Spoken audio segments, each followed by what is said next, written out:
Bismillahirrahmanirrahim.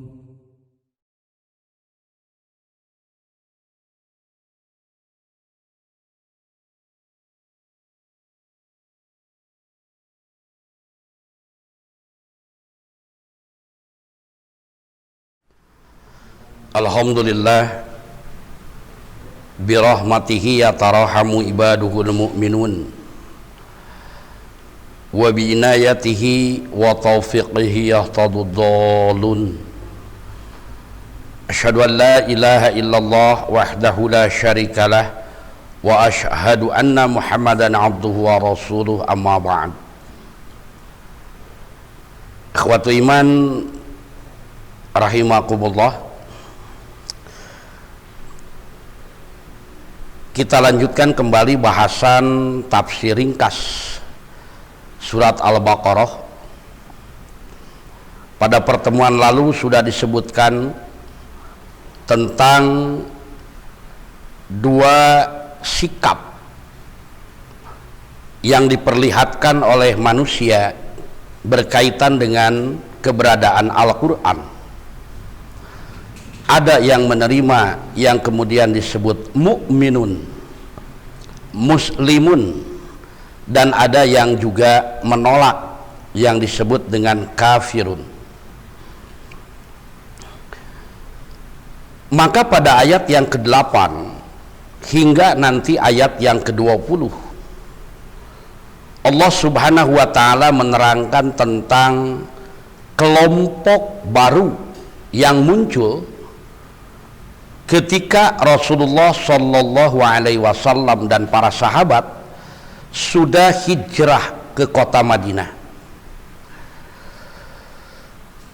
Kelompok yang ketiga inilah yang kemudian disebut dengan munafikun, yang dinyatakan oleh Allah pada ayat yang ke-8 surat Al-Baqarah, A'udzubillahi minasyaitonir rajim, wa minan nasi may yaqulu amanna billahi wa bil yaumil akhiri wa ma hum bimu'minin. Dan di antara manusia ada yang berkata, kami beriman pada Allah dan hari akhir, padahal sebenarnya mereka tidak beriman. Sebagaimana yang diungkapkan oleh Imam Al-Maraghi dalam tafsirnya, beliau menjelaskan tentang keberadaan orang-orang munafik ini. Dijelaskan oleh beliau, innama nazalat sifatul munafikina piswaril madaniyati, hanyalah sifat munafik turun atau ada pada surat-surat Madaniyah. Kenapa? Li'anna Makkata lam yakun fiha nifaqun, sebab di Mekah belum ada kemunafikan. Balkana khilafuhu minan nasi, bahkan yang ada adalah di antara manusia itu orang yang man kana yudhirul kufra mustaqrahan, menampakkan kekufuran dengan sebab dipaksa. Wa huwa fil batini mu'minun, padahal dalam hatinya mereka tetap beriman. Artinya dengan penjelasan ini menggambarkan bahwa sifat-sifat munafik itu ketika di Mekah tidak ada. Pada saat di kota Mekah, Rasul dan para sahabat hanya dua kubu yang berseberangan, yang satu mukminun, yang satu kafirun. Sehingga bagi Rasulullah Sallallahu Alaihi Wasallam dan para sahabatnya sangat mudah untuk menentukan sikap, sangat gampang untuk menentukan langkah, karena jelas yang satu kubu musuh sedangkan yang satu adalah kubu kawan. Sehingga pada saat mereka melakukan sesuatu jelas harus seperti apa dan harus bagaimana. Kenapa? Sebab tidak ada kelompok yang lainnya yang berbeda dari sisi akidah.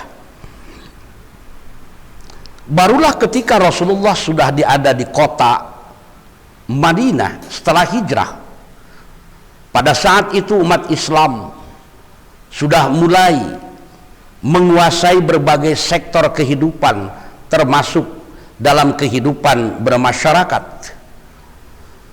berkaitan dengan pengendalian kehidupan, akidah, ibadah, dan tentu muamalah. Itu sudah ada dalam kendali Rasulullah dan para sahabatnya. Maka orang-orang yang mereka kufur, orang-orang yang mereka jelas-jelas menolak ajaran Rasulullah, merasa khawatir keberadaan mereka akan dibalas seperti ketika memperlakukan Rasulullah Shallallahu Alaihi Wasallam di kota Mekah, dipaksa, diancam untuk meninggalkan keyakinannya dari ajaran Islam ke ajaran mereka. Maka muncullah kelompok yang disebut munafikun, yang dimotori oleh orang yang bernama Abdullah bin Ubay bin Salul. Mereka menyatakan diri masuk Islam, tapi hakikatnya mereka tetap sebagai orang-orang yang kafir. Mereka menampakkan perilaku seolah-olah Islam, tapi hakikatnya mereka adalah orang-orang yang berseberangan dengan umat Islam dalam hal keyakinan. Makanya yang disebut dengan munafik itu adalah seperti yang diungkapkan dalam berbagai kaidah yang menyatakan yang disebut dengan an-nifaku itu adalah huwa idharul khairi wa israrus syarri, yaitu mengidharkan, memperlihatkan, menampakkan kebaikan dan menyembunyikan kejelekan. Maksudnya menampakkan keislaman, menyembunyikan kekafiran. Kenapa mereka melakukan demikian? Karena cara berpikir mereka, orang-orang kafir itu, mereka beranggapan bahwa umat Islam itu akan berperilaku seperti mereka. Pada saat mereka memegang kekuasaan, mengendalikan roda kehidupan antara manusia dengan manusia dalam hal hidup bermuamalah, maka semua orang harus seperti dia. Tidak boleh ada yang berbeda. Dipaksa mereka untuk mengikuti apa yang ada pada mereka, sehingga mereka dengan demikian wajar kalau beranggapan demikian karena perilakunya seperti itu. Padahal dalam Islam berkaitan dengan keyakinan itu, la ikraha fid din, tidak ada paksaan dalam agama. Artinya tidak dipaksa seseorang untuk mengambil, menjadikan al-Islam sebagai akidah, tapi mereka diberi kebebasan.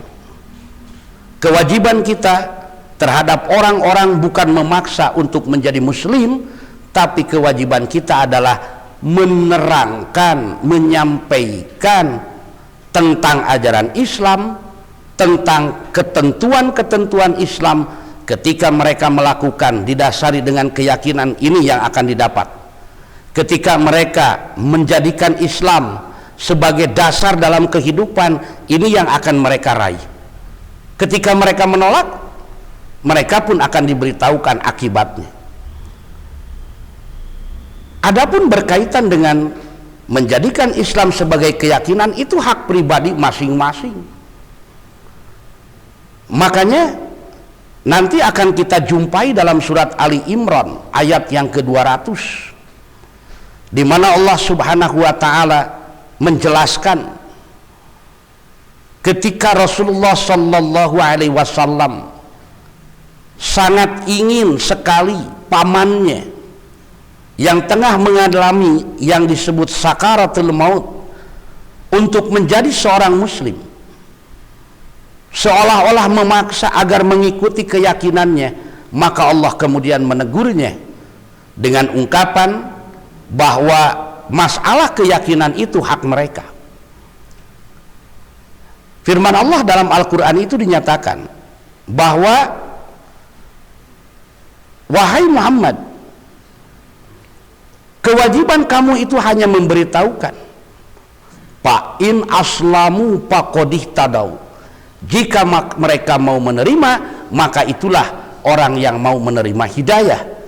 Tapi wa in tawallau, jika mereka menolak maka fa inna ma'alaikal balad, hanya saja tugas kamu hanya sebagai muballigh, hanya bertugas menyampaikan. Artinya kewajiban kita itu adalah berdakwah, mengajak, menyeru, menerangkan, menjelaskan dengan sejelas-jelasnya. Kalau kemudian orang mau mengikuti silakan, tidak pun tidak menjadi persoalan, karena untung dan rugi hanya mereka yang akan merasakan, menerima, mendapatkan sesuatu sesuai dengan yang Allah janjikan, dan ketika menolak pun demikian. Maka dari itu, ikhwatu iman yang dimuliakan oleh Allah Subhanahu wa Ta'ala, berkaitan dengan keyakinan ini yang digambarkan oleh orang-orang munafik tentang perilaku yang akan diterima oleh mereka, itu salah besar. Makanya kalau ada orang mengatakan bahwa Islam itu disebarkan dengan pedang, dengan kekerasan, itu salah besar. Islam itu disebar dengan rahmatan lil alamin. Islam itu tidak memaksa seseorang untuk menjadikan Islam sebagai akidah, karena kita hanya berkewajiban menyampaikan. Berbeda ketika orang-orang mereka mendapatkan kesempatan dan mempunyai kekuasaan, umat Islam ditindas, dipaksa sehingga harus meninggalkan keyakinan seperti yang dialami oleh keluarga Ammar bin Yasir pada saat beliau berada di kota Mekah. Nah, oleh karenanya timbul pertanyaan, kenapa kalau ketika menerangkan tentang orang mukmin cukup hanya dengan 5 ayat, orang kafir bahkan hanya 2 ayat, tapi ketika berkaitan dengan orang munafik ayat 8 sampai ayat yang ke-20, artinya sampai 12 ayat Allah menerangkan tentang dasar-dasar tentang orang munafik, menunjukkan ada satu hal yang perlu untuk kita perhatikan. Bahayanya orang-orang munafik. Kenapa? Pada saat mereka tidak punya kesempatan, mereka seperti kita, tapi pada saat mereka justru peluang terbuka, justru mereka menekan kita. Sebab bagi mereka itu menampakkan keislaman, menyembunyikan kekafiran, itu adalah dalam rangka memelihara jiwa dan harta, tidak lebih dan tidak kurang. Bukan memelihara akidah kekafiran mereka. Yang mereka lakukan hanya sebatas untuk selamat hartanya, selamat jiwanya, agar mereka aman memilikinya. Hanya itu yang mereka pikirkan. Makanya bagi orang yang sudah diberbudak dengan hartanya, dengan kehidupannya, mereka akan melakukan berbagai cara, termasuk mengorbankan akidahnya, dan itu di dalam Islam tidak diajarkan. Ikhwatu iman yang dimuliakan oleh Allah Subhanahu wa Ta'ala, maka yang disebut dengan munafik itu nanti sering kita mendengar ada orang yang mengatakan bahwa yang disebut munafik itu adalah orang Islam. Itu salah besar. Yang disebut munafik itu hakikatnya kafir, pura-pura Islam. Lisannya, perilakunya seperti orang Islam, tapi hatinya hakikatnya mereka itu adalah orang kafir. Jadi pada awalnya munafik itu adalah kafir yang pura-pura Islam. Tapi nanti yang disebut dengan munafik itu akan ada dua. Ada yang disebut dengan pertama munafik i'tiqadi. Munafik secara i'tikadnya, akidahnya, keyakinannya. Dan yang kedua ada munafik amali, munafik secara amalnya. Yang disebut dengan munafik i'tiqadi itu adalah wa huwa alladhi yakhludu sahibuhu pinnari. Itu kata Imam Al-Maraghi, yaitu orang yang melakukannya akan langgeng di dalam neraka. Tidak mungkin ada orang mukmin langgeng di neraka. Yang langgeng di neraka hanyalah orang-orang kafir. Makanya munafik i'tiqadi itu orang kafir pura-pura Islam. Sedangkan yang kedua adalah yang munafik amali. Orang-orang yang munafik secara amaliyah, amalnya seperti orang-orang kafir. Siapa? Orang muslim. Makanya orang-orang muslim yang berperilaku seperti orang-orang kafir itu bisa dikatakan munafik. Tapi munafiknya hanya dari sisi amaliyahnya, yang ketika mereka kerjakan itu berdosa.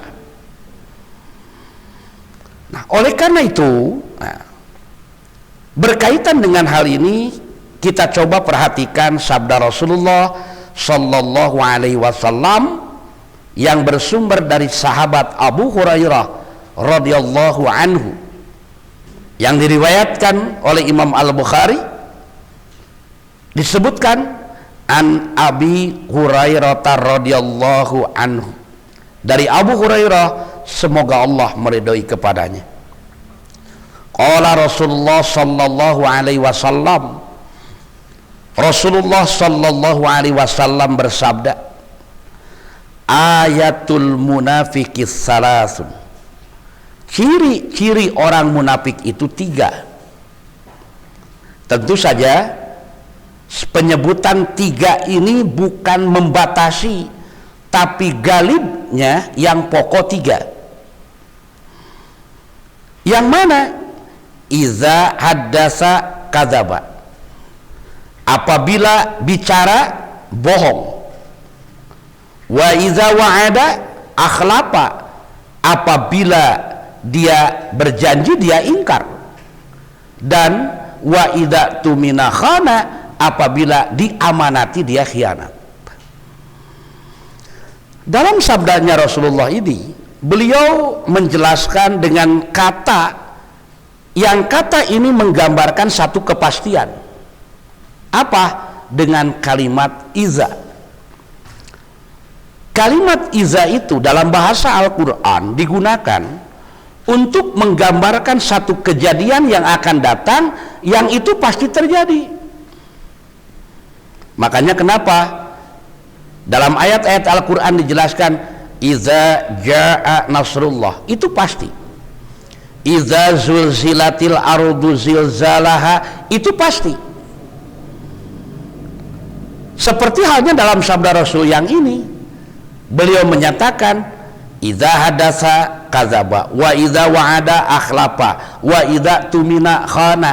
Itu satu hal yang pasti. Artinya 3 perkara ini, dusta, ingkar janji, dan khianat, itu adalah sifat-sifat orang munafik i'tiqadi. Bagaimana kalau ada orang Islam yang kemudian dia itu berdusta, kemudian dia ingkar janji, kemudian dia khianat? Apakah termasuk orang munafik? Ya, tapi munafik dari sisi amalnya. Artinya dia beramal dengan amalan yang amalan itu adalah amalan orang-orang kafir. Makanya disebut munafik secara amalnya, karena perbuatan itu dilakukan oleh orang-orang yang kufur, yang mereka pura-pura Islam. Oleh karenanya janganlah heran kalau kemudian ada orang kafir mereka berdusta, karena itu sifatnya. Kalau ada orang-orang kafir dia itu ingkar janji, dia itu khianat, karena demikianlah adanya. Kenapa? Rasul sudah menegaskan dalam sabdanya. Makanya nanti berkaitan dengan hal ini, ketika ada orang kafir mereka berdusta, bagi mereka tidak berdosa. Tapi ketika ada orang-orang mukmin dia berdusta, maka mereka berdosa. Kenapa? Karena bagi orang-orang kafir, dusta ataupun tidak, ingkar atau tidak, khianat atau tidak, sama saja akibatnya. Kenapa? Karena hatinya sudah menolak apa yang mereka kerjakan. Gambarannya begini, ada orang yang satu terdaftar di sekolah, yang satu tidak. Dua-duanya mengerjakan tugas, maka yang akan dinilai oleh gurunya adalah yang terdaftar di sekolah. Sekalipun orang yang tidak terdaftar itu benar mengerjakan tugas, dia tidak akan mendapatkan nilainya. Artinya orang kafir itu tidak terdaftar menjadi orang-orang yang mendapatkan pahala dan tempat yang mulia di sisi Allah Subhanahu wa ta'ala. Ikhwatu iman yang dimuliakan oleh Allah Subhanahu wa ta'ala, mengingat keberadaan orang-orang munafik ini susah untuk dilacak, dan kita tidak bisa menunjuk seseorang dia itu munafik i'tiqadi atau bukan. Maka dengan sabda Rasulullah yang satu ini menjadikan bahan bagi kita bahwa ketika kita menilai seseorang, maka ucapannya, janjinya, kemudian amanahnya itu harus menjadi patokan sejauh mana tiga unsur tadi ada dalam dirinya. Makanya kalau ada orang yang mengatakan yang penting dia itu jujur, yang penting dia itu amanah, yang penting dia itu tidak khianat atau tidak ingkar janji, maka layak untuk kita jadikan sebagai pemimpin, itu salah besar. Kenapa? Orang-orang kafir mereka hanya jujur berkaitan dengan urusan yang sifatnya duniawi, tapi kalau sudah berkaitan dengan akidah, mereka tidak akan pernah berperilaku jujur. Kita lihat banyak contohnya. Ketika mereka berkaitan dengan umat Islam yang ingin menjalankan syariatnya, mereka akan halangi dengan sedemikian rupa. Tapi ketika berkaitan dengan duniawi, memang mereka berperilaku adil. Tapi kalau sudah berkaitan dengan akidah, maka tidak akan pernah terjadi dan tidak akan ada orang-orang kafir yang mereka akan ridho ketika umat Islam berupaya mewujudkan keyakinannya. Kenapa? Allah sudah menjelaskan walan tarda, dan tidaklah selamanya mereka akan ridho. Siapa? Yahudi dan Nasrani kepada umat Islam, hatta tattabi'a millatahum, sehingga mereka mengikuti ajaran mereka. Artinya murtad dulu, baru mereka diperlakukan dengan perilaku yang sama. Makanya dengan tiga ciri yang tadi, ikhwatu iman yang berbahagia, jadikan patokan bagi kita masing-masing. Berkaitan dengan kehidupan duniawi, tapi berkaitan dengan ukhrawi, itu tidak menjadi patokan yang utama. Makanya dijelaskan kembali oleh Imam Al-Maraghi berkaitan dengan penyebutan orang-orang yang munafik ini, diungkapkan nabbahallahu ala sifatil munafiqina li'alla yaghtarra bidhahiri amrihimil mu'minuna fayaqa'u bidzalika fasadun aridun min adamil ikhtiraji minkum. Allah memberitahukan sifat-sifat munafik agar orang-orang yang beriman tidak tertipu dengan perkara-perkara yang dzahir dari mereka, yang akan menimbulkan kerusakan yang luas, akan tetapi mereka tidak bersiap-siap. Artinya diberitahukan oleh Allah sifat-sifat dasar orang munafik, sifat-sifat inti dari orang munafik, agar menjadi patokan bagi kita umat Islam untuk berhati-hati menghadapi mereka kapan dan dimanapun kita berada. Karena demikian sifat orang-orang munafik itu. Pada saat tidak ada kesempatan mereka bersembunyi dalam Islam tapi merusak dari dalam, pada saat sudah terbuka kesempatan mereka akan menampakkan dirinya yang sebenarnya. Maka dari itu wajar kalau dalam surat Al-Munafikun nanti pada ayat yang pertama Allah telah menjelaskan, iza ja'akal munafiquna, apabila orang-orang munafik datang kepadamu Muhammad, qalu, mereka berkata, nashhadu innaka la rasulullah, kami mengakui bahwa engkau adalah Rasul Allah. Maka wallahu ya'lamu innaka la rasuluhu, dan Allah mengetahui bahwa engkau benar-benar Rasulnya. Tidak perlu pernyataan dari mereka. Wallahu yashhadu innal munafikina lakadzibun, dan Allah menyaksikan bahwa orang-orang munafik itu benar-benar pendusta.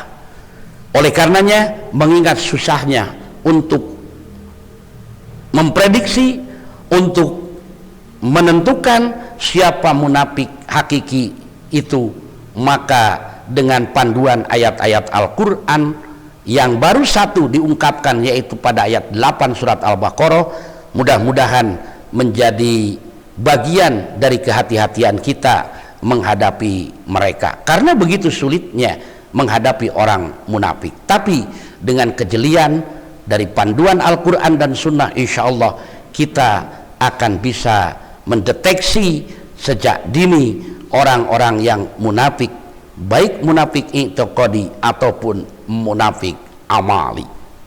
Itu barangkali berkaitan dengan orang-orang munafik, dan kita akan lanjut kembali seperti apa orang-orang munafik itu, sehingga dianggap sangat berbahaya bagi kita umat Islam dalam hal menjaga akidah, ibadah, dan muamalah. Aqulu qauli hada wa astaghfirullah li wa lakum. Assalamualaikum warahmatullahi wabarakatuh.